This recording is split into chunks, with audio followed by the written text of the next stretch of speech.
ritmos da transcendência humana, que se passa entre dois mundos solidários e contraditórios, nessa visão dialética da vida e da morte. Jaspers declara: eu sou existência. Entende-se, assim, que a vida é comunicação da existência ou vice-versa. A mediunidade, como já vimos, é comunicação do espírito. No espiritismo, o ser que se projeta na existência é espírito que anima um corpo, pelo que o espírito encarnado é a alma do corpo. Essa alma, entretanto, não permanece encarcerada no corpo e pode desprender-se dele, sem desligar-se, graças à lei de alternância que Jaspers percebeu e definiu em termos quase espíritas, sem conhecer o espiritismo. Sartre, antimetafísico, não aceita a existência da alma, essência da existência, e sustenta que a essência do homem é um suspenso na existência, pois o homem elabora a sua essência com as experiências e atividades na existência, de maneira que a essência do homem só se completa na morte e então substitui o morto. Nesse caso, a essência é o que o homem realizou no mundo e nele deixa para a posteridade. Para Heidegger, o homem se completa na morte. Essas coincidências com o pensamento espírita, na filosofia contemporânea, mostram a plena atualidade do pensamento espírita e sua eficácia na interpretação do real. Enquanto isso alarga-se desastrosamente profunda vala aberta entre a realidade cultural contemporânea e as forças unidas que há mais de um século se conluiaram para esmagar o espiritismo. Esse fato, por si só, devia ser suficiente para mostrar de que lado, como dizia Kardec, está o bom senso. Na teoria diurna e noturna de Jaspers há um ponto importante a esclarecer. A interpretação espírita da lei notâmbula não lhe dá o caráter de necrofilia destruidora que a tendência psiquiátrica de Jaspers lhe conferiu. De maneira menos dramática e mais natural, a noite é considerada no espiritismo como fecunda e criadora. O repouso noturno favorece o repouso do corpo e consequentemente o desprendimento do espírito, que nada tem a recuperar no sono. O cansaço é um fenômeno físico, não espiritual. O cérebro se cansa e desgasta, mas a mente, que não é física, nada sofre. Durante o ritmo noturno, os espíritos suficientemente evoluídos recuperam a liberdade e entram em relação direta com os espíritos libertos de mortos e de vivos. A liberdade é atributo do espírito. Os videntes de maior sensibilidade captam no ritmo noturno um impulso ascensional, em que milhões de almas se elevam aos planos espirituais na busca de amor e saber. Vão encontrar-se com os seres queridos levados nas asas da morte e beber a sabedoria dos espíritos superiores sobre os segredos da vida.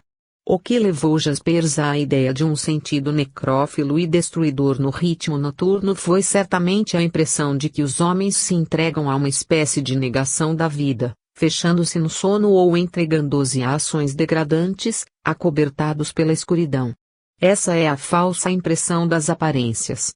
A noite, além disso, é propícia aos trabalhos mentais e intelectuais, à cogitação filosófica, à busca serena da verdade que as tropelias do dia obscurecem. A ligação do homem com a terra e o sangue caracteriza o ritmo diurno, quando o espírito encarnado se integra na realidade carnal e terrena, lutando para dominá-la. Esses enganos filosóficos decorrem da posição materialista do pensamento atual, que não obstante é muito mais favorável à conquista do real, por desvencilhar-se dos resíduos mágicos e mitológicos do longo passado humano, criador de superstições e preconceitos. Também na cultura, portanto, temos os dois ritmos no plano histórico, o dia sensorial das fases pragmáticas, em que os homens se desgastam na conquista da natureza, e a noite espiritual das fases idealistas, em que os homens se voltam para a realidade platônica do mundo das ideias e conseguem realizar os sonhos noturnos, as utopias de antigas aspirações, lançando-se ao cosmos e pisando na lua. É fácil perceber-se no jogo de imagens sugerido pela teoria de Jaspers, que a noite e o dia tendem a fundir-se na realidade única da temporalidade, do tempo contínuo e sem limites, sem fracionamentos sensíveis, inteiro e pleno no inteligível, com que o Espiritismo nos acena para o futuro humano. A dialética de a noite reconstrói a síntese do tempo, na liberação progressiva e alternada das potencialidades do espírito. É para chegarmos lá, não isoladamente, um por um, no egoísmo da salvação pessoal das seitas fideístas, mas em conjunto, na conquista comum do real em sua globalidade, que necessitamos de compreender a prática espírita e empregá-la em nossas existências sucessivas. Não se trata da prática formal nas instituições doutrinárias, mas da prática vivencial na luta do dia a dia. Temos de aprender a viver o espiritismo, usando normalmente a faculdade humana da mediunidade estática ou generalizada, de que todos dispomos. Assim como usamos a inteligência, o bom senso, o critério lógico, a percepção extrasensorial, todas as modalidades da atividade espiritual em nossa vida diária, precisamos também usar a mediunidade. Ao descobrir a ponta desse fio de Ariadne no labirinto do mundo, estaremos capacitados a escapar do Minotauro e atingir a porta da libertação. Para isso não precisamos de técnicas especiais e complicadas, basta-nos tomar consciência de nossas possibilidades.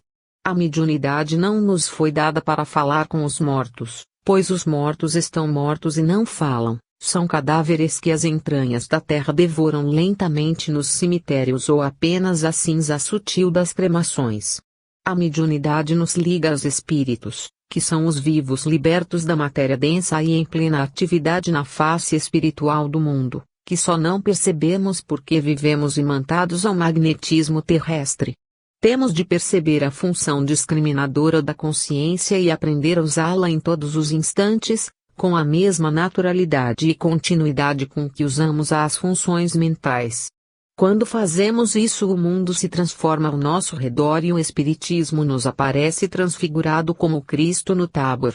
Deixamos de ver apenas o espiritismo prático em que a mente se enleia como em toda a praticidade, absorvendo-nos em preocupações egocêntricas, na busca de auxílios imediatistas, de proveitos pessoais, de soluções ilusórias para problemas reais.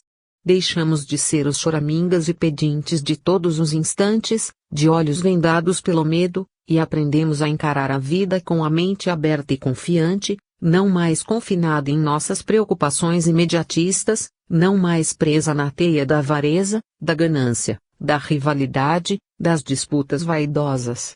A rotina espírita das perturbações se transforma na vivência espírita da paz compreensiva e rica de possibilidades espirituais. Tendo compreendido a finalidade da doutrina em seu sentido cósmico, não apenas terreno, sentimos-nos capazes de enfrentar as dificuldades do momento sem perder a visão do futuro. A percepção mediúnica da realidade maior que nos cerca, do sentido da vida, da nossa natureza íntima, tão diferente da natureza material do corpo, nossas angústias e apreensões desaparecem ao sopro do espírito que tudo renova. Muitos espíritas procuram técnicas de libertação em tradições religiosas de outros povos, sem compreenderem que as técnicas se ajustam a cada povo e em sua maneira de ser, em suas tradições, e que a nossa maneira e tradição ocidentais se ligam ao cristianismo. Não se trata de um exclusivismo cristão pretensioso, estimulado pelo salvacionismo egoísta das igrejas cristãs, imposto dogmaticamente, mas de uma questão de fidelidade a nós mesmos, ao nosso modo ocidental de ser, às exigências profundas da nossa condição específica. O Espiritismo é o desenvolvimento histórico e profético do cristianismo. Histórico na sucessão dos tempos, no lento e penoso desenvolvimento da civilização cristã, que ainda não superou a condição de esboço, mas já estendeu sua influência a todo o mundo. Profética no sentido real, objetivo, sem a mística deformadora das igrejas, de cumprimento da promessa do Consolador, do Paráclito, do Espírito da Verdade que viria restaurar o ensino legítimo do Cristo. Tudo isso tem de ser encarado de maneira racional, sem nos deixarmos levar por atitudes místicas. Só assim poderemos ver que temos em mãos a chave que buscamos em porta alheia. Nossa vida não é material, é espiritual e como tal regida pela mente. Alimentamo-nos de matéria para sustento do corpo, mas vivemos de anseios, sonhos, aspirações, Ideias e impulsos espirituais que brotam do nosso íntimo ou nos chegam em forma de sugestão e, às vezes, de envolvimento emocional do meio em que vivemos, das mentes encarnadas e desencarnadas que nos cercam e convivem conosco. A técnica espírita simples e natural. Basta nos lembrar que somos indivíduos e não massa, que a nossa individualidade é definida e nos caracteriza como personalidades livres e responsáveis. Tomando consciência disso, deixamos de nos entregar a influências estranhas, assumimos a jurisdição de nós mesmos, tomamos o volante do corpo em nossas mãos e aprendemos a guiar-nos com a lucidez necessária. Aprendemos a distinguir as nossas ideias das ideias que nos são transmitidas pelos outros. Podemos examinar tudo, como ensinava o apóstolo Paulo, sabendo que tudo nos é lícito, mas nem tudo nos convém. Exercitando esse critério íntimo, conseguimos adestrar-nos na direção de nossas intenções, repelindo tudo o que possa prejudicar os outros e aceitando apenas o que nos ajude a ser mais úteis ao mundo. A prática espírita da vida supera a pouco e pouco a nossa insegurança, os nossos desajustes, reequilibrando-nos em nossa personalidade. A mediunidade é a nossa bússola e devemos aplicá-la sem complicações em nossa conduta. Mantendo a mente livre e confiante, livre do medo, das desconfianças infundadas, da pretensão vaidosa, dos interesses mesquinhos, e confiante nas leis da vida e na integridade do ser, tornando nossa mente aberta e flexível. Nossa potencialidade mediúnica nos proporcionará as intuições claras da realidade antes confusa, a captação fácil das sugestões amigas, a percepção direta e profunda dos rumos a seguir em todas as situações. Mediunidade é isso, o aflorar na consciência das forças e vetores que formam a riqueza insuspeitada do nosso inconsciente. A comunicação mediúnica, no plano interno das relações anímicas, é a inspiração que nos guia no momento certo. A mecânica e a dinâmica desse processo, descritas por Frederic Mies, depende das condições favoráveis que criarmos em nossa mente e em nossa afetividade, sob o controle da razão. Facilitadas conscientemente por nós essas condições necessárias, o ato mediúnico se realizará em nosso mundo íntimo. Quando concentramos o pensamento de maneira tensa na solução de um problema, a nossa mente se fecha sobre si mesma, como a carapaça de uma tartaruga que se defende de ameaça de fora. Impedimos o fluxo livre do pensamento. Essa concentração nos isola em nossa angústia, em nosso desespero. Tudo então se torna difícil e escuro ao nosso redor, tudo se amesquinha. Mas quando encaramos um problema sem aflição, de mente aberta e confiante, as vozes internas conseguem soar em nossa acústica mental e a vida nos revela as suas múltiplas e ricas perspectivas. A mediunidade não é apenas um meio de comunicação com os espíritos. Ela é comunicação plena, aberta para as relações sociais e para as relações espirituais. No capítulo destas, figura em destaque, pela importância que assume em nosso comportamento individual e social, a atividade mediúnica interior, em que a essência divina do homem se comunica com a sua essência humana. É esse o mais belo ato mediúnico, o fenômeno mais significativo da mediunidade, aquele que mais distintamente nos revela a nossa imortalidade pessoal. Jesus perguntou aos fariseus que se conturbavam com a afirmação da sua própria divindade não como parte de Deus, mas como criatura de Deus: não está escrito em vossas escrituras que vós sois deuses? Estava e está, mas eles não compreendiam isso, pois estavam imantados à sua humanitude terrena, imantados à condição carnal. A prática mediúnica informal, realizada permanentemente em nosso viver e em nosso existir, que é viver conscientemente, nos mostra a face desconhecida do espiritismo. Viver mediunicamente não é viver envolvido por um espírito estranho, mas viver na plenitude do nosso espírito aberto para as relações mediúnicas internas e as percepções mediúnicas externas. A tranquilidade, a segurança, o saber, o equilíbrio que buscamos estão em nós mesmos.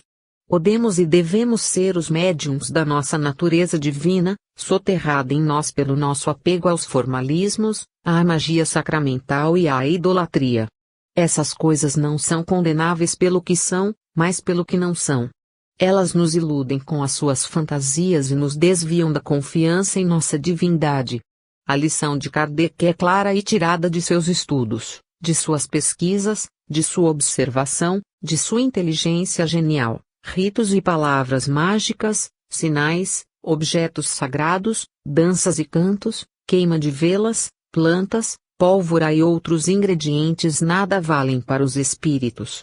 O que vale é o pensamento, o sentimento, a autoridade moral dos que aplicam a mediunidade a serviço exclusivo do bem.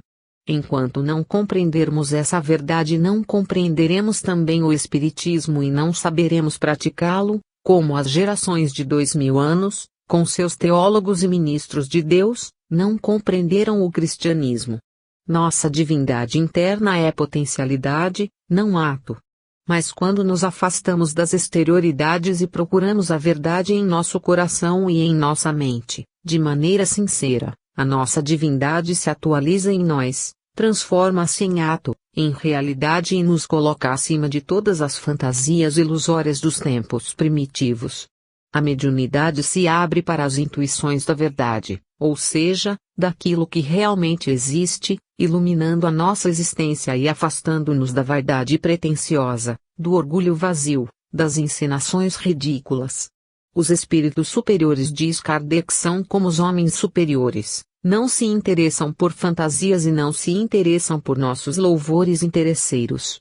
Estão prontos a auxiliar os que buscam a verdade, o conhecimento legítimo, o amor puro, mas distanciam-se dos que pensam conquistá-los com homenagens tolas. Se nos deixarmos levar por palavrórios eloquentes, ao invés de pensar com seriedade nos princípios da doutrina, ficaremos com os palavrórios. Cada qual escolhe o que quer e não tem do que reclamar. A escolha é nossa, mas as consequências decorrem das leis naturais, que são as próprias leis de Deus na estrutura do universo ou na estrutura da nossa consciência. A mediunidade prática é a prática mediúnica individual e permanente, um manter-se alerta ante um momento que passa, carregado de excitações sensoriais e rico de percepções espirituais. Esse estado de alerta não deve ser forçado, mas mantido com espontaneidade. Para estarmos mediunicamente alertas basta não nos entregarmos à hipnose da matéria, não nos apegarmos apenas à realidade exterior, percebendo ao mesmo tempo a nossa realidade interna, o fluir das ideias nossas e alheias pela nossa mente, sabendo distingui-las. Para isso, é claro que os princípios da consciência, vigias constantes do nosso modo de ser e portanto do nosso comportamento, devem ser bem definidos em nossa compreensão doutrinária. Tudo isso não é possível quando já nos entregamos à atuação de espíritos perturbadores ou às nossas próprias inquietações. Nesse caso temos de recorrer aos trabalhos mediúnicos da prática comum, num grupo em que a doutrinação seja praticada à luz do Evangelho. Quando assim nos livrarmos das interferências dos outros e de nós mesmos, voltando à normalidade, então poderemos colocar-nos nessa posição de permanente vigilância que nos ajudará a manter a serenidade espiritual necessária. É necessário compreender que não se trata, neste caso, de uma prática mediúnica permanente, o que seria absurdo. Kardec tratou suficientemente, em O Livro dos Médiuns, da inconveniência de excessos na prática mediúnica. Tratamos aqui de uma aplicação dos princípios espíritas à realidade existencial, a partir do princípio de vigilância. Vigiai e orai, ensinou Jesus. Fazemos por um instante abstração das manifestações mediúnicas propriamente ditas, como advertiu Kardec textualmente, para raciocinar por indução sobre as consequências a atingir na mediunidade prática. Usamos o sistema de Kardec no exame do problema da alma e sua natureza. Não tratamos dos médiuns específicos do mediunato, mas dos médiuns comuns da mediunidade generalizada. Não se trata de buscar o maravilhoso, mas de conhecer e aproveitar na vida diária a maravilhosa contribuição da faculdade mediúnica, que pode livrar-nos de perturbações e obsessões de toda a espécie. Assim como usamos o bom senso permanentemente no julgamento das coisas e fatos, a razão no discernimento, a visão na discriminação dos objetos e seres, assim também podemos usar permanentemente a faculdade mediúnica na percepção da realidade dupla em que vivemos, a interna e a externa, a espiritual e a material, conjugando-as numa percepção global, de tipo gestáltico. É isto o que hoje se procura nas seitas e religiões orientais que dispõem de técnicas espirituais para abrir e fechar chakras e coisas semelhantes. Alega-se que não temos nada disso no espiritismo, que só trata de manifestações de espíritos através de um processo de submissão mediúnica aos comunicantes. Na verdade, o método espírita é o contrário disso, sujeita-se o espírito ao médium, que deve ter o controle da manifestação. E no tocante ao uso da mediunidade generalizada ou estática, existente em todas as criaturas, afirma-se que ela serve apenas para permitir casos de obsessão. Mas se a mediunidade é uma faculdade humana natural, como Kardec a classificou, é evidente que as suas funções se desenvolvem em nós permanentemente, sem o percebermos. Esse problema foi explicado por Kardec, mas não cogitamos suficientemente das suas consequências. Elas se tornam claras quando procuramos examiná-las à luz do princípio de vigilância. Da mesma maneira como estamos de ouvidos atentos ao atravessar as ruas das grandes cidades, pois a visão somente não basta para prevenir-nos dos vários perigos, devemos também estar atentos às excitações e desafios do dia a dia, para perceber a realidade total do momento que passa e evitar os seus perigos, dando mais atenção à percepção mediúnica. À prática permanente das demais faculdades, devemos juntar a mediunidade prática em nossa relação permanente com as coisas e os seres. Não estamos ensinando uma técnica de aperfeiçoamento místico, mas apenas o uso necessário, que muitas pessoas já fazem, naturalmente, da percepção mediúnica consciente. Passamos do descuido para o cuidado, da desatenção para a atenção. Não se trata também de desenvolver poderes psíquicos, mas de usar os poderes que já possuímos desenvolvidos.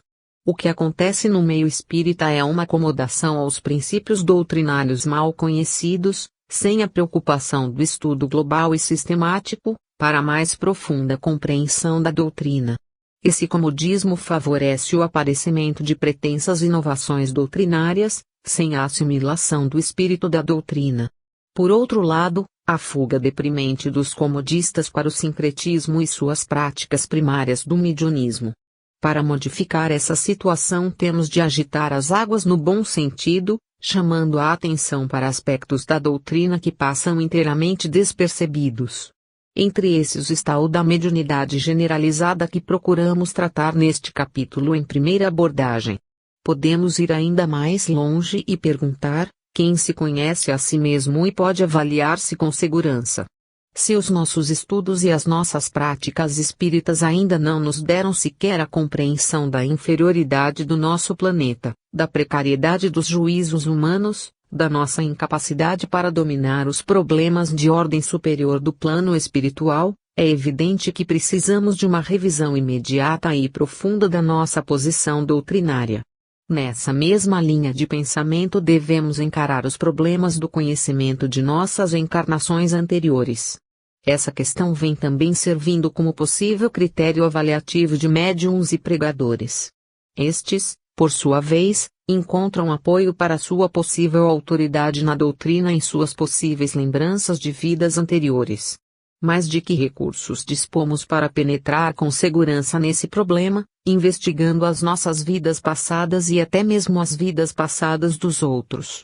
O único critério de que dispomos nos foi dado sabiamente por Kardec: examinarmos as nossas condições atuais para sabermos em que condições vivemos no passado remoto. Esse critério se baseia no princípio da evolução e no imperativo do conhece-te a ti mesmo. Mas a nossa ignorância em relação à posição do espiritismo no mundo é tanta que nos esquecemos da inutilidade dos títulos e posições do passado para querer saber quem fomos e não o que fomos. Queremos ter a certeza, mesmo através de uma autossugestão, de que fomos esta ou aquela figura histórica importante, um príncipe, um cardeal ou pelo menos o seu assistente, uma rainha ou um grande guerreiro, porque assim nos sentimos maiores e fazemos que os homens atuais nos considerem com mais respeito. Isso quer dizer simplesmente que trocamos os valores espirituais por valores materiais peremptos. Não perguntamos pela nossa humildade, moralidade, espiritualidade, bondade e pureza no passado. Perguntamos pela vaidade, arrogância, criminalidade e imoralidade. Sabemos muito bem que os grandes de ontem, na trágica história humana, foram ferozes dominadores e queremos nos apresentar ainda hoje com as insígnias da grandeza brutal de outros tempos. Como dizia Aristides Lobo, o grande jornalista paulistano, materialista e tradutor de obras filosóficas, que acabou aceitando o espiritismo e proferindo na biblioteca municipal uma memorável palestra sobre a sua conversão, o que estranho no meio espírita é que tenho encontrado muitos patifes reencarnados, mas nenhum camponês ou lixeiro honesto. Se nos fosse benéfico lembrar as encarnações anteriores, é evidente que as lembraríamos. Essas lembranças estão em nós mesmos, gravadas em nossa consciência profunda. Mas em nosso benefício as lembranças do passado são filtradas ao passar da consciência subliminar à consciência supraliminar. O filtro protetor só permite que passem pela linha divisória de limiar os resultados de nossas experiências anteriores em forma de aspirações, aptidões, tendências, vocações, e sobretudo os propósitos de não regredirmos jamais àquelas condições negativas que devemos esquecer. Este problema das reencarnações anteriores é sempre disfarçado pela declaração de que a lembrança serve para provar o princípio da reencarnação. Na realidade, o que em geral se busca não é isso, mas uma base maior e tanto mais impressionante quanto aureolada pelo maravilhoso, para o nosso prestígio atual no meio espírita. Esquecemo-nos, porém, de que a revelação dessas supostas lembranças serve também para nos ridicularizar ante os espíritas de bom senso e a grande maioria não espírita. E o que é pior, servem para ridicularizar a teoria da reencarnação e o próprio espiritismo perante os meios culturais. Acontece o mesmo na questão dos passes. É natural a nossa tendência para a simulação, o disfarce. Engenheiro dedicou volumoso estudo a essa questão. Nas competições da vida tem muita importância a aparência. Somos sempre tentados pelo prestígio das aparências. O funcionário subalterno de uma repartição pública aturde o público com exigências de toda a espécie, inteiramente desnecessárias, para fazer valer a importância do seu cargo, o que vale dizer a sua importância. Formam-se ordens honoríficas numerosas para conceder comendas e latarias variadas aos compradores de importância. Pessoas de poucos recursos gastam o que não podem para falar grosso no meio social. É conhecida a preferência dos homens de pequena estatura pelos automóveis rabo de peixe. As universidades se enchem de alunos que lutam para a conquista de um título que lhes dê prestígio, pouco interessados no conhecimento a adquirir, no seu desenvolvimento cultural. Os fardões acadêmicos transformam muitos escritores de valor em múmias comedoras de bolacha. É tão natural essa tendência que geralmente não se percebe o ridículo de todas essas coisas. É também natural que essa tendência exista no meio espírita, apesar de todas as advertências doutrinárias sobre a efemeridade das glórias mundanas. O exemplo de Jesus, o rabi popular que não procurou as investiduras do templo, foi soterrado pelas honrarias de após-morte que lhe conferiram, transformando-o até mesmo num terço de Deus. Ora, uma terceira parte de Deus projetada na terra podia dar-se ao luxo de não ligar para as coisas do mundo. Mas nós os homens, não podemos fazer isso. Toda a suntuosidade do templo e das suas prerrogativas, que Jesus rejeitou, foi transformada na suntuosidade das igrejas cristãs e nas ordenações sacerdotais, com sua hierarquia e seu ritualismo complicado. No espiritismo os homens não iriam perder de um momento para outro essa tendência da espécie. Como a doutrina não permite as regalias do sistema igrejeiro, era necessário arranjar alguns substitutivos. Um deles é o das graduações mediúnicas e das reencarnações suntuosas. Surgiram e surgem constantemente as complicações da prática. O passe tornou-se popular por sua eficácia. Mas é tão simples um passe que não se pode fazer mais do que dá-lo. Criaram-se então as complicações. São necessários cursos especiais, com lições de anatomia e fisiologia, para que uma criatura de boa vontade estenda as mãos sobre uma cabeça sofredora. Mas como impor as mãos é coisa muito simples, criaram-se também as técnicas do passe, com palavrórios fantasiosos e gesticulação de ginástica sueca, que os humildes passistas têm de aprender com especialistas em educação física. Veja-se a mistura que se conseguiu fazer, numa espécie de liga metálica em que entram diversos reforços. O resultado foi a transformação do passe numa exibição de habilidades em ritmo de balé. Ninguém se lembra de que o passe não é uma técnica, mas uma doação fluídica de amor. O passe espírita é apenas a imposição das mãos ensinada e praticada por Jesus. Não é passe magnético, é passe mediúnico. A palavra mediúnico já diz que não é o passista quem dá o passe, são os espíritos através dos médiuns. Um passista é um médium e pede a assistência do seu guia ao dar o passe. Mas quando o guia encontra o passe estilizado, padronizado, transformado num ritual de candomblé, desiste e espera que o sofredor procure um local de simplicidade cristã, em que ele possa agir com eficácia. Os círculos mediúnicos com o paciente no meio pressupõem uma concentração de forças. Os médiums já não são mais médiums, são pilhas elétricas fornecedoras de energias. Não são os espíritos que sabem o que o doente precisa. São os bisonhos aprendizes de anatomia e fisiologia, de magnetismo e ginástica com subsídios de balados rituais dos templos egípcios. As pessoas que desejam realmente iniciar-se no espiritismo devem compreender, antes de tudo, que espiritismo é simplicidade e bom senso. Fora disso, o que temos são encenações que desvirtuam a doutrina. São essas invigilâncias que ameaçam a prática espírita. Ninguém deseja que os espíritas sejam ignorantes, mas é evidente que devem ser simples e humildes, compreendendo que nem Salomão se vestia com a beleza das flores simples do campo. Temos de superar o fermento dos fariseus, se quisermos realmente fazer-nos dignos do espiritismo. Capítulo 15 – Mediunidade e Religião. A posição do espiritismo no quadro geral do conhecimento parece contraditória para muitas pessoas habituadas à sistemática cultural do nosso tempo.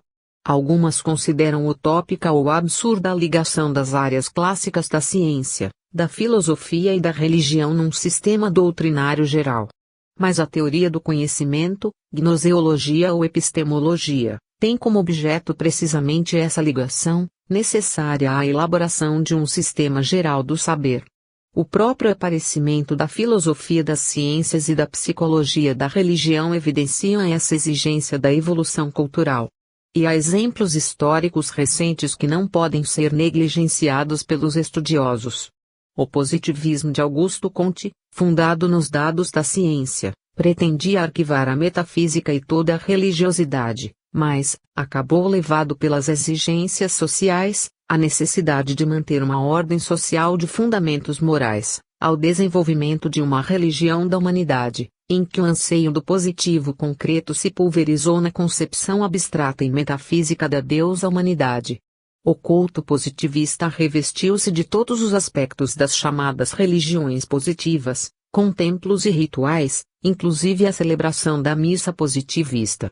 O marxismo, na mesma linha do exclusivismo científico, fundado numa análise exaustiva da estrutura capitalista, apoiou-se no materialismo dialético, pretendendo extirpar do mundo as concepções metafísicas e religiosas, mas viu-se obrigado a criar a mística do proletariado e a converter-se numa religião social em que o homem se colocou no lugar de Deus e o Estado se transformou numa igreja universal, estruturada no sistema de um clero leigo, tendo como substância vital a fé terrena nos poderes humanos, desenvolvendo o culto do trabalho numa sistemática ideológica em que não faltam as bênçãos e maldições. No sartrismo, um existencialismo à moda de Sartre, o horror à metafísica e à religiosidade não impediu o recurso metafísico da dialética hegeliana para explicar a projeção do ser na existência, com o reconhecimento inevitável da finalidade transcendente do ser. Para escapar às exigências lógicas dessa capitulação filosófica, Sartre capitulou de novo ante a abstração total do nada. Se a morte é a nadificação do ser, como ele propõe, é claro que na morte o homem atinge o extremo de toda concepção metafísica. O nada, Como vazio absoluto e por isso mesmo inconcebível, seria a felicidade suprema, segundo Sócrates, com a volta do ser à paz sem limites. Segundo Kant, que colocou a metafísica além de toda a possibilidade humana, sem negá-la, o nada só existiria no seu próprio conceito, uma ideia vazia. Pois dessa abstração total Sartre fez a sua religião do absurdo, em oposição ao absurdo das religiões. Entretanto, a fé de Sartre no seu ídolo vazio assemelha-se à fé dos gregos em seus deuses imaginários. Por falar em fé, cabe lembrar que as investigações de filósofos atuais, como Iteade, Cassirer e Heidegger revelaram o fundamento fideísta de toda a investigação científica. Partindo das pesquisas fenomênicas, em áreas típicas da natureza, os cientistas usam o método indutivo para chegar a conclusões unitárias e positivas. Mas a impossibilidade material de submeter todo o universo a esse processo os leva à dedução racional da existência de uma ordem universal, sem a qual a verdade científica ficaria limitada ao alcance da investigação possível. Assim, para poder conceber uma imagem do universo, os cientistas têm de apoiar-se na fé da ordem universal. Esta é apenas um pressuposto científico, mas erige-se em princípio de fé, nas contingências e condições exatas em que os religiosos são obrigados a fundar a fé em Deus. Kardec lembra a existência da fé humana, a fé do homem em si mesmo, na sua capacidade para conhecer e dominar a natureza. A base real de todo o conhecimento, desde o pressuposto da magia primitiva nas selvas, até os pressupostos científicos e religiosos da atualidade, é uma só, o princípio metafísico da fé. Parece claro e inegável que a doutrina espírita não apresenta nenhuma contradição lógica ou epistemológica nesse sentido, mostrando-se plenamente integrada nas exigências e nas leis da teoria do conhecimento. As diversas áreas do saber não se contradizem, apenas se complementam. E a ciência espírita, como todas as demais, iniciou-se com as pesquisas fenomênicas. Não partiu das deduções de princípios abstratos, de nenhuma metafísica suspeita, mas da rigorosa pesquisa de fenômenos, dos quais, através do método indutivo, elevou-se ao plano da teoria, formulação de um sistema do mundo que abrangia nada menos do que toda a face oculta da própria realidade terrena. As hipóteses iniciais de Kardec não eram espíritas, eram materialistas. Mas a pesquisa derribou essas hipóteses, deslocando o pesquisador do campo científico dominante no seu tempo para um novo campo, hoje confirmado pelas ciências em quase todos os seus ramos. A física, que se tornara ditadora das ciências, como observa Rini, teve de abdicar do seu absolutismo materialista para reconhecer e confirmar sem o querer e sem o saber as conquistas espíritas de há mais de um século. Não se conhece, na história das ciências, nenhuma vitória tão completa e esmagadora como essa. Mas há criaturas que apontam no espiritismo a contradição entre a doutrina e a prática. Estranham que numa instituição espírita em que se fala de ciência se entreguem a orações, a evocação dos poderes espirituais. Mais estranho do que isso foi a leitura da Bíblia pelos astronautas norte-americanos em suas viagens siderais. Mas quando se sabe que a religião, no espiritismo, não é o produto de uma revelação divina ou de uma proclamação profética, compreende-se que não há contradição na mistura de ciência e religião nos centros espíritas. Sem nenhum compromisso com o pragmatismo de William James, os espíritas fazem preces e evocam o auxílio dos espíritos superiores, não por motivos utilitários ou por simples crença ou crendice, mas porque sabem positivamente que os espíritos nada mais são do que seres humanos desencarnados que podem ajudá-los. Os críticos dessa atitude racional dos espíritas fazem como os médicos e os saberetas enfatuados do século passado, que riam da vacina de Pasteur, certos de que ele recorria a seres inexistentes e inventados pela sua imaginação. A comparação é tanto mais certa quanto Pasteur e Kardec descobriram mundos invisíveis que nos cercam e podem agir sobre nós, causando-nos doenças ou restabelecendo-nos a saúde. Os espíritas não dispõem de microscópios para provar a existência e a ação dos espíritos, mas estes se incumbem de revelar-se a crédulos e incrédulos através de fenômenos que foram investigados pelos maiores cientistas do século passado e do nosso, que, como Crookes e Richetti no passado, Rini, Sway, Price e tantos outros, no presente, impuseram à ciência a verdade espírita. As sessões espíritas diferenciam-se das cerimônias religiosas das igrejas, em primeiro lugar, por se basearem na fé racional, em segundo, por se utilizarem de leis naturais e não de fórmulas sacramentais, em terceiro, por se apoiarem numa ciência hoje confirmada pelas investigações científicas nos maiores centros universitários do mundo. As aparências iludem, mas os homens de cultura científica não costumam ficar nas aparências.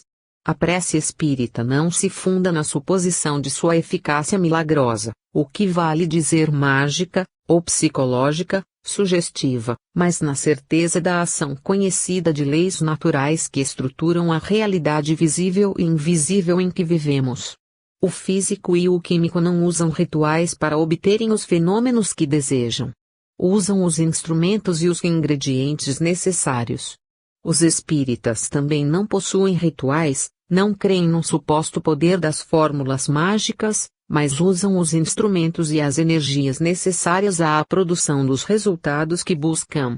Numa sessão espírita, os instrumentos são os médiuns, aparelhos sensibilíssimos da supertecnologia da natureza, e os ingredientes são as vibrações mentais e emocionais dos médiuns e dos participantes da reunião.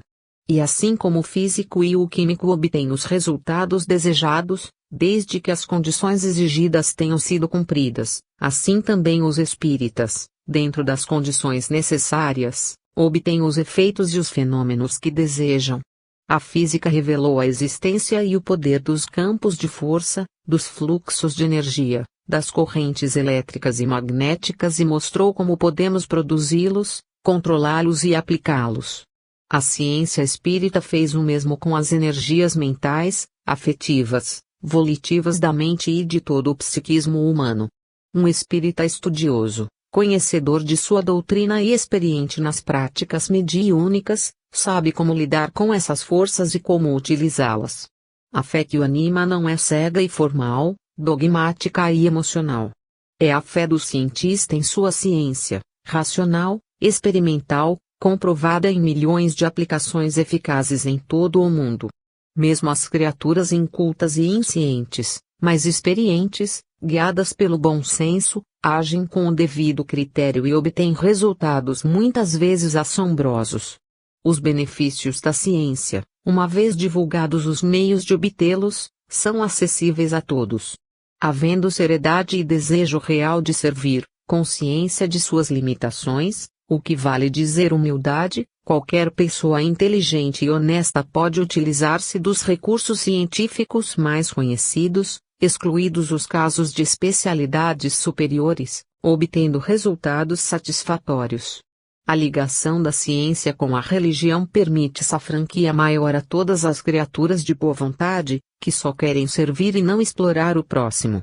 Porque a fé científica reflete-se na fé religiosa, mais acessível à maioria, suprindo a falta de conhecimentos específicos com o auxílio de práticas tradicionais do campo religioso.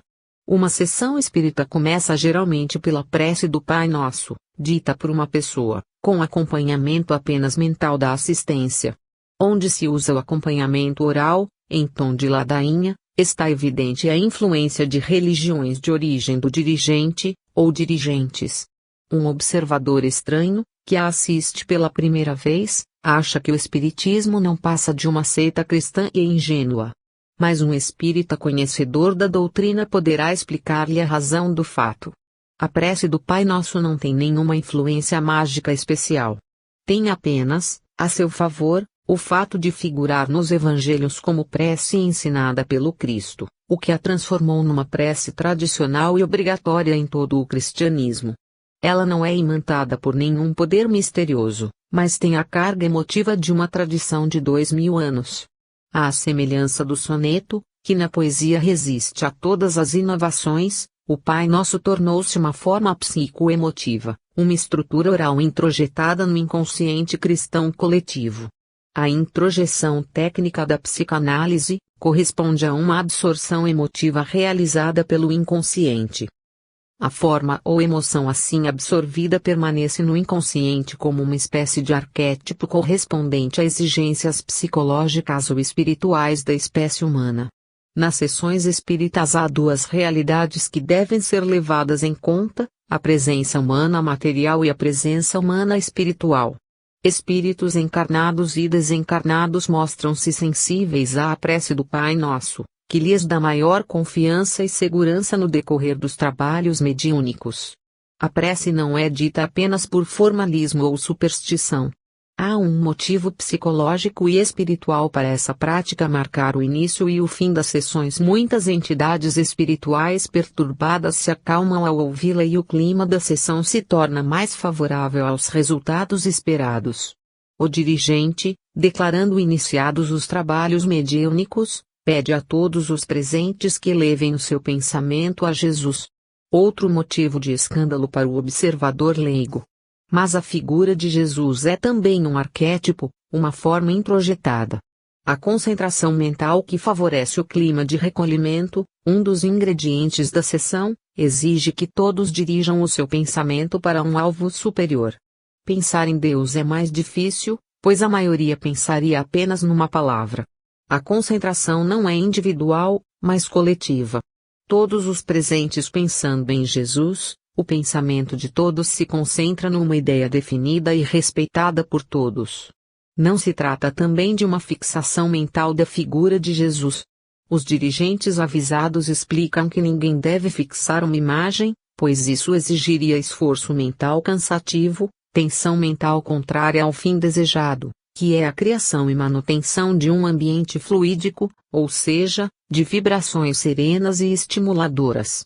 Trata-se de uma técnica psicológica de resultados espirituais.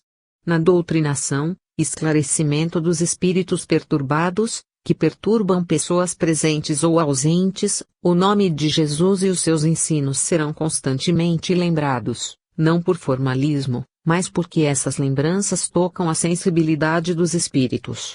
A doutrinação não é uma imposição, não tem a violência das práticas assustadoras do exorcismo.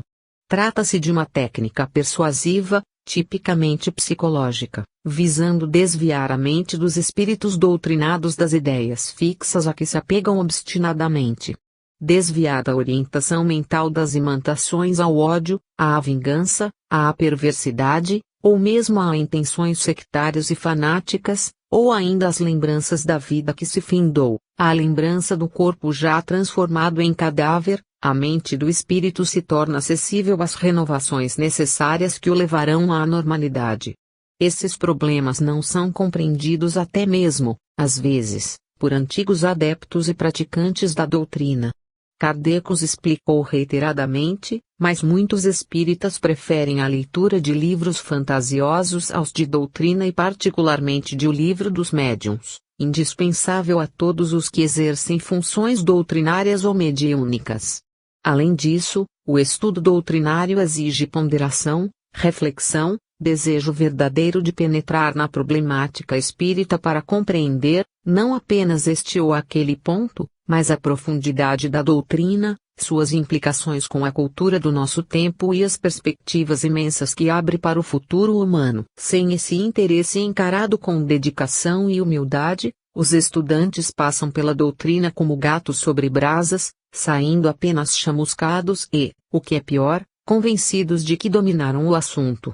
Num estudo sobre religiões mediúnicas no Brasil, baseado em pesquisas, o professor Cândido Procópio de Camargo atrelou as formas do sincretismo religioso afro-brasileiro ao espiritismo, propondo a teoria do contínuo mediúnico.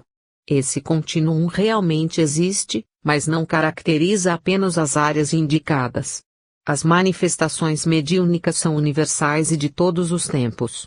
Sendo a mediunidade uma faculdade humana decorrente da constituição do homem como espírito e corpo, deu origem às religiões naturais ou primitivas em toda a Terra. Kardec assinala esse fato em suas obras, Dando-lhe mais ênfase em O Livro dos Médiuns, as pesquisas de antropólogos ingleses na Austrália e de franceses na África, seguidas dos magistrais estudos de Ernesto Bosano na Itália, provaram a origem única de todas as religiões. Todas elas nascem e se alimentam dos fatos mediúnicos. Mesmo depois de superadas pela civilização as fases primitivas, as religiões continuam ligadas às suas raízes mediúnicas e continuam a se alimentar de ocorrências mediúnicas. Nem podia ser de outro modo, pois só na mediunidade elas encontram a possibilidade de sustentarem objetivamente os seus princípios.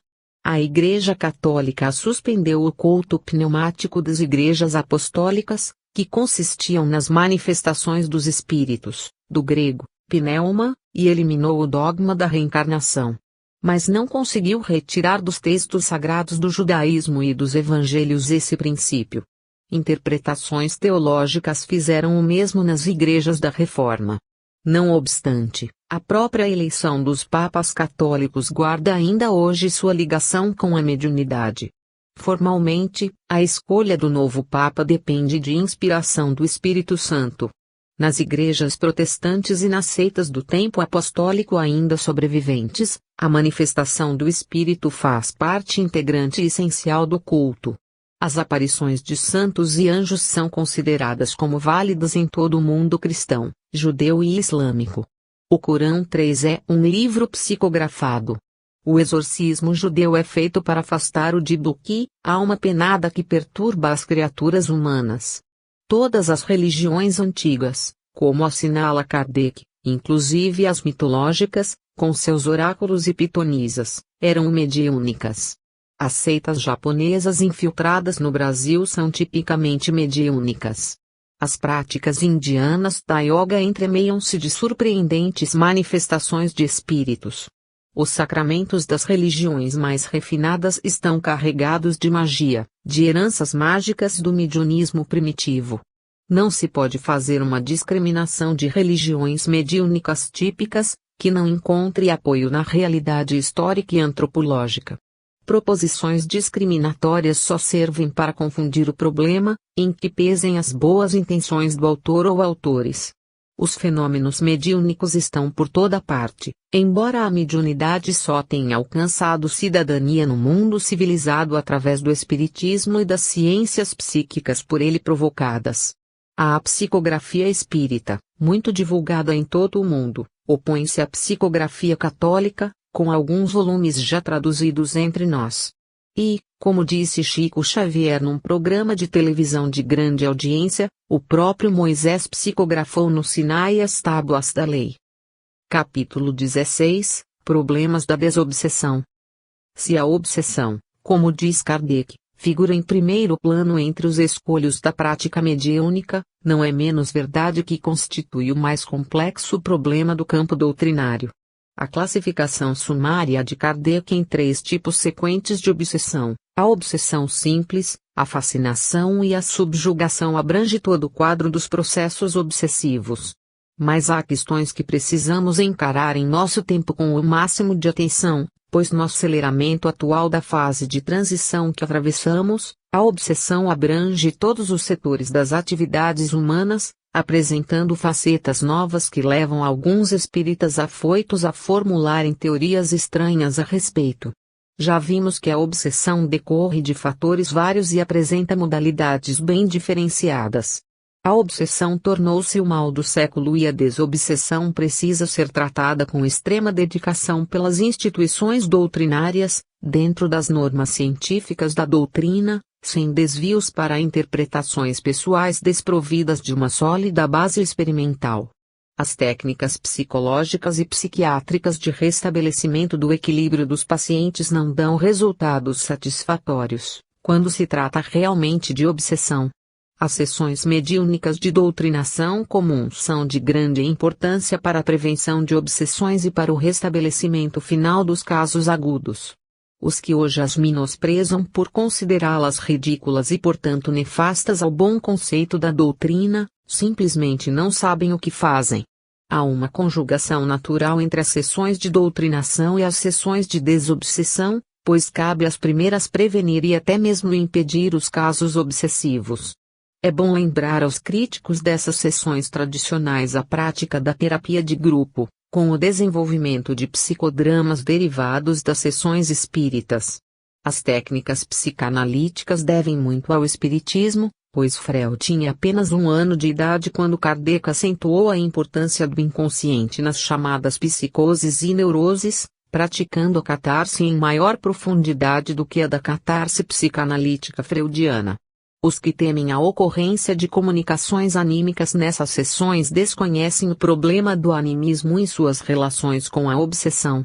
As obsessões não surgem apenas na fase de eclosão e desenvolvimento da mediunidade. As mais graves obsessões estão genesicamente ligadas aos problemas anímicos das vítimas. O espírito reencarna, como ensina Kardec, já trazendo consigo problemas graves de encarnações anteriores. O obsessor e o obsedado são então os adversários que se lançam no mesmo caminho para acertarem o passo em nova marcha, como advertiu Jesus. E muitas vezes, como vemos nos evangelhos, o obsessor se chama legião, ou seja, não é apenas 1, mas 7 ou mais, segundo o caso de Madalena. Como dizer-se, então, segundo modernas e inconsequentes teorias, que a doutrinação de espíritos sofredores e vingativos cabe ao mundo espiritual e não ao nosso plano. É neste plano mesmo que os casos de obsessão precisam ser tratados com a devida insistência. Não fosse assim e não haveria lógica no processo reencarnatório. Uma nova teoria esdrúxula e sem nenhuma prova do passado ou atual, que pretende reduzir o obsessor a apenas 1, e que este exerce uma função de amparo ao obsedado, para que outros obsessores piores não o dominem, é gratuita e contrária aos princípios doutrinários e evangélicos. A obsessão inata corresponde aos casos psiquiátricos de desequilíbrio chamados constitucionais. Psiquiatricamente esses casos só podem ser atenuados, jamais curados.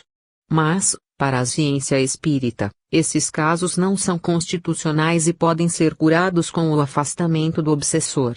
O fato de permanecerem juntos nesta encarnação, mostra uma ligação anterior e negativa entre eles, que deve ser resolvida no presente. Por exemplo, os casos de homossexualismo adquirido, não congênito ou constitucional, da classificação psiquiátrica, decorrem de fatores educacionais mal dirigidos ou de influências diversas posteriores ao nascimento, que dão motivo à sintonia do paciente com espíritos obsessores vampirescos. O problema sexual é extremamente melindroso, pois tanto o homem como a mulher dispõem de tendências de ambos os sexos, podendo cair em desvios provocados por excitações de após-nascimento. No alcooísmo temos situação idêntica, tendências inatas e tendências adquiridas, que atraem obsessores. Em todos os campos de atividades viciosas os obsessores podem ser atraídos pelos obsedados que se deixaram levar por excitações do meio em que se educaram ou em que vivem. As más companhias que influem no ânimo de crianças, adolescentes e jovens, e até mesmo em adultos, podem levar qualquer pessoa a situações penosas, e não são apenas companhias encarnadas, mas também espíritos viciosos. O simples fato de morrer não modifica ninguém. O sensual continua sensual depois da morte, o alcoólatra não perde seu vício, o bandido continua bandido. A morte é apenas a libertação do corpo material, um descondicionamento, condiz Chico Xavier. Liberto do escafandro de carne e osso, a criatura humana sente-se em seu corpo espiritual, que é o perispírito, modelo energético do corpo que deixou na Terra e responsável por todas as funções vitais daquele corpo. Dessa maneira, sentindo-se vivo e consciente de si mesmo, o espírito continua apegado ao plano terreno, embora já esteja na zona espiritual da crosta terrena. Descobre que não pode mais obter as coisas materiais, mas descobre naturalmente que pode sentir as sensações do mundo através dos que continuam encarnados. Por isso é atraído por alguém que possa dar-lhe as sensações desejadas, aproxima-se dele ou dela e estabelece-se entre ambos a indução mediúnica do vampirismo. A obsessão vampiresca é a mais difícil de se combater. Obsessor e obsedado formam uma unidade sensorial dinâmica, apegada às sensações grosseiras do corpo material.